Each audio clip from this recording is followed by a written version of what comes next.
sir here. I am CA Amitabh Mukherjee. आज मैं CA foundation का फर्स्ट क्लास स्टार्ट करूंगा और मैं आपको accountancy, economics and business law ये तीन सब्जेक्ट्स मैं डील करूंगा। और आज इस वीडियो में मैं आपको बताऊंगा आपका जो पहला पेपर है, paper number 1, principles and practice of accounting, उसका पहला चैप्टर। ठीक है ना, उसका पहला चैप्टर। सबसे पहली बात, मैं आपको ढेर सारी शुभकामनाएं देना चाहता हूं कि आप जल्दी से जल्दी अपने लक्ष्य को पूरा करें, आप एक चार्टर्ड अकाउंटेंट बन जाए।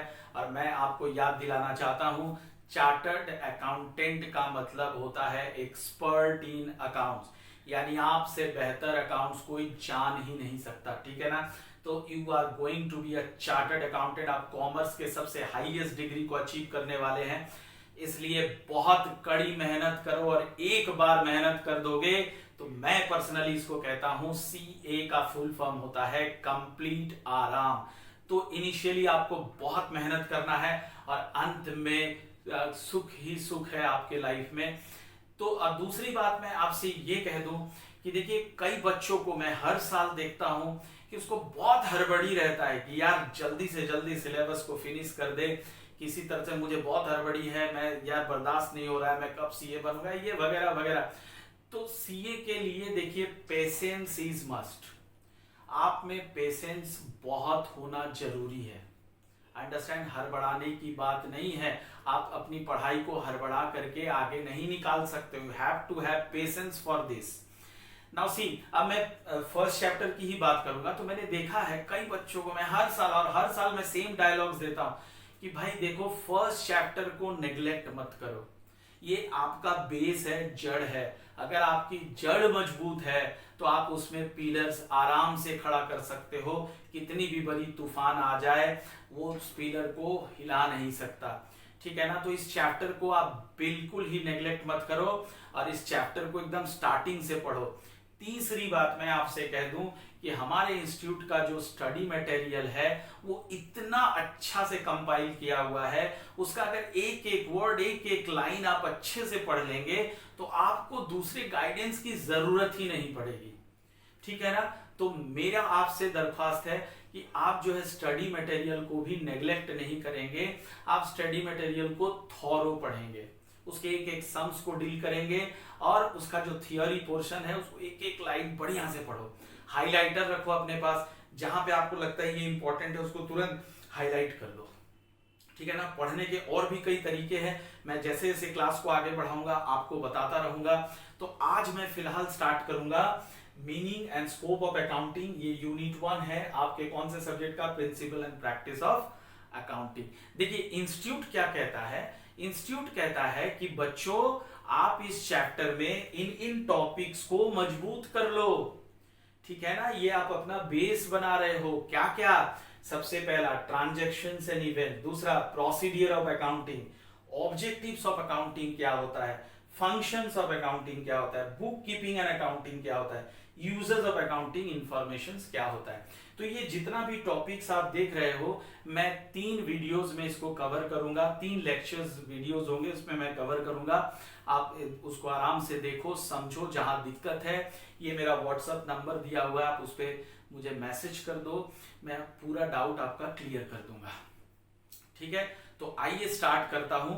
इसमें से सबसे पहला टॉपिक ट्रांजैक्शंस एंड इवेंट्स। अब आइए बात करता हूं ट्रांजैक्शंस एंड इवेंट्स की। मैं एक एग्जांपल से आपको समझाने की कोशिश कर रहा हूं, बहुत ध्यान से आप इसको समझेंगे। देखिए, suppose Ram wants to start a business। तो सर क्या चीज का बिजनेस, तो लेट अस से क्लोथ का बिजनेस। ओके, क्लोथ का बिजनेस वो स्टार्ट करना चाह रहा है। और ये बताने की आपको जरूरत नहीं है कि जब भी आप बिजनेस को स्टार्ट करोगे यू नीड कैपिटल। सबसे पहले राम ने इसमें कैपिटल इन्वेस्ट किया। कितना किया सर, तो इसने 1 लाख रुपया कैपिटल इन्वेस्ट कर दिया। ठीक है, अब क्या करेगा वो, जरा सोचो, कॉमन सेंस। अब वो क्या करेगा, क्लोथ का बिजनेस कर रहा है तो ही विल परचेज क्लोथ्स, है ना, ही विल परचेज क्लोथ्स। कितने का सर क्लोथ परचेज किया, तो लेटेस्ट से मैं छोटा मोटा अमाउंट अभी लेता हूं ताकि आपको समझ आ जाए। उसने 50,000 रुपए का क्लोथ परचेज किया। फिर क्या करेगा सर, अब देखिए आप कॉमन सेंस है भाई, आप कितने सारे क्लोथ के दुकानों को देखते हो, तो भाई सपोज करो ये जो शॉप है ये उसने रेंट पे लिया हुआ है, तो उसने रेंट दे दिया 10,000 का, ठीक है। और एक चीज मैं आपको बता दूं कि ये जो भी डेटा मैं दे रहा हूं ये समझ लो कि पूरे साल भर का है ना, पूरे एक साल का है, और साल बताने की जरूरत नहीं है, इसमें फाइनेंशियल ईयर होता है, आप सब पढ़े लिखे जानते हैं। तो ये देखिए रेंट जो है 10,000 का है, फिर उसने अपने स्टाफ को सैलरी दिया, कितना दिया सर, तो लेटेस्ट से 5,000, मैं छोटी अमाउंट रखता हूं, ठीक है। अब ये रेंट हो गया, सैलरी हो गया, परचेज हो गया, मैं थोड़ा कम यहाँ पे एक्टिविटीज लेता हूं। अब क्या करता हूं, मैं आराम से क्लोथ्स को बिकवाता हूं, चलिए सेल कर दिया, उसने सेल कर दिया, कितना सेल किया सर, तो इसने क्या किया, जो सेल किया वो देखो कपड़े कितने का खरीदा था इसने, 50,000 का, अब उसने जो सेल किया इस 50,000 में से 30,000 रुपए के कपड़े को सेल किया, पर कितने में किया, तो लेटेस्ट से 40,000 में किया, यानी 30,000 का कपड़ा वो 40,000 में बेच दिया। ये पूरे साल भर का उसकी कहानी है। अब देखिए, अब अगर मैं आपसे कहूं कि बाबू ये बताओ कि इसका प्रॉफिट कितना हुआ, तो आप क्या कहेंगे मुझसे, देखिए जरा ध्यान दीजिएगा, ठीक है ना। मैं अभी यहां पे इसका प्रॉफिट निकाल रहा हूं, तो प्रॉफिट में निकालूंगा, पहले मैं सेल ले लेता हूं 40,000, ये 40,000 हमारा सेल हो गया। अब यहां से मैं माइनस करूंगा भाई इसका खर्च क्या क्या हुआ, बहुत ध्यान से देखना। तो जिस कपड़े को उसने बेचा है उसका कॉस्ट क्या है, 30,000। आपको टोटल परचेज यहां पे नहीं लेना है, ठीक है ना, इसको हम लोग कहते हैं कॉस्ट ऑफ गुड्स सोल्ड, यानी जो गुड्स आप बेच रहे हो उसका क्या कॉस्ट है वो लेना है। This is called matching concept in accounting, मैं बताऊंगा आगे मैचिंग कंसेप्ट।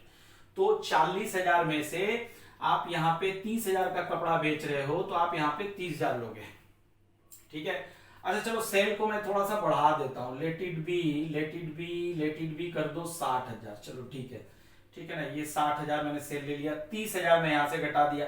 और क्या क्या खर्च हुआ हमारा, तो आप देखो रेंट पे हमने खर्च किया 10,000 रुपया, उसके बाद हमने सैलरी पे खर्च किया 5,000 रुपया। अब अगर मैं प्रॉफिट निकालूं तो देखो कितना प्रॉफिट आ गया, 60 में से ये 45,000 घट गया, तो आप कहेंगे कि सर राम को पूरे साल में 15,000 रुपए का फायदा हुआ, 15,000 का प्रॉफिट हो गया सर, ठीक है ना। अब जरा ध्यान से समझेंगे, हमारा मेन मकसद क्या समझना था इसमें, ट्रांजैक्शंस एंड इवेंट्स। तो आइए समझता हूं, देखिए ध्यान दीजिए।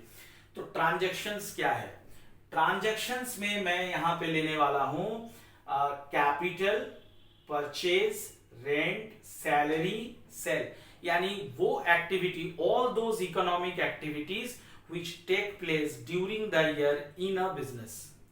I repeat, all those economic activities which take place during the year in a business. ठीक है, तो ये सारे को हम इकोनॉमिक एक्टिविटीज कहेंगे। क्यों सर इनको इकोनॉमिक एक्टिविटीज कहेंगे, इकोनॉमिक एक्टिविटीज का मतलब होता है ऐसा activity in return of which हम मनी का ट्रांजैक्शन करते हैं, which are relating to money. जैसे कैपिटल को आप मनी में मेजर कर सकते हो, परचेज क्लोथ, आपने क्लोथ परचेज किया 50,000 का, यहां मनी का ट्रांजैक्शन हुआ। तो ये जो भी मनी से रिलेटेड है उन सब को हम कहेंगे economic activities, and all the economic activities which take place during the year in a business concern will be taken as transaction. Clear, तो हमारा ट्रांजैक्शन इसमें क्या क्या हो गया, कैपिटल हो गया जो इन्वेस्टमेंट हुआ था, purchase of cloth, rent, salary and sale, these are transactions. और इस ट्रांजैक्शंस का जो नेट रिजल्ट है, आई रिपीट, इन ट्रांजैक्शंस का जो नेट रिजल्ट है दैट इज कॉल्ड इवेंट। अब देखो ये सारा जो ट्रांजैक्शंस हुआ उसका नेट रिजल्ट क्या हुआ, प्रॉफिट। सो प्रॉफिट को मैं क्या बोलूंगा, event, it is an event, ठीक है। इसके अलावा सर इवेंट का और कोई एग्जांपल दीजिए। देखिए मैं एक और एग्जांपल आपको देता हूं, ये जो भी ट्रांजैक्शंस हुआ यहां से आप अपना क्लोजिंग स्टॉक निकाल सकते हो। तो सर क्लोजिंग स्टॉक कितना है, तो क्लोजिंग स्टॉक आप देखो 50,000 का गुड्स मैंने खरीदा था, उसमें से आपने कितने का गुड्स बेचा है, 30,000 का, तो क्लोजिंग स्टॉक क्या रह गया, 20,000। तो सर ये 20,000 का जो क्लोजिंग स्टॉक आ गया ये भी आपके लिए हो गया इवेंट, ये इन्हीं ट्रांजैक्शंस का नतीजा है। सर कोई और एग्जांपल दीजिए इवेंट का। मैं एक और एग्जांपल आपको इवेंट का यहां से दे दूंगा। तो देखिए इवेंट का कैश बैलेंस, आप at the end of the year यहां से ये निकाल सकते हो कि आपका कैश बैलेंस क्या बच गया। तो जो कैश बैलेंस आपका बचेगा that will also be your event. अगर मैं इस एग्जांपल से देखूं तो हमारे पास कैश बैलेंस क्या बच रहा है। देखो हमारे पास कैश इनफ्लो क्या क्या हुआ था, 1 लाख, ये 1 लाख, मैं सारे इनफ्लोस को यहाँ पे जोड़ूंगा, 1 लाख। फिर आपने जो सेल किया था, मैं सपोज करता हूं कि ये पूरा का पूरा सेल जो है 60,000 का, ये कैश सेल्स था, तो ये 60,000 और मैं यहाँ पे जोड़ देता हूं। यानी बिजनेस में कैश इनफ्लो हुआ था 1,60,000। यहां से मैं माइनस करूंगा आउटफ्लोस, बिजनेस का खर्च कहां कहां हुआ। तो सबसे पहले उसने परचेज किया था क्लोथ्स, इसको माइनस कर दो, प्लस रेंट पे खर्च किया था उसने 10,000, प्लस सैलरी पे खर्च किया था 5,000। अब इसको देखो टोटल करके कितना आ रहा है, 1,60,000 में से 65 माइनस कर दो, यानी 95,000 ये कैश बैलेंस बचा हुआ है। And this is nothing but an event. Clear? तो अब जो है आप, मुझे पूरा उम्मीद है कि ट्रांजैक्शंस एंड इवेंट्स का कंसेप्ट आपका क्लियर हो गया। अगली वीडियो में मैं आपको आगे के टॉपिक्स में को डील करूंगा।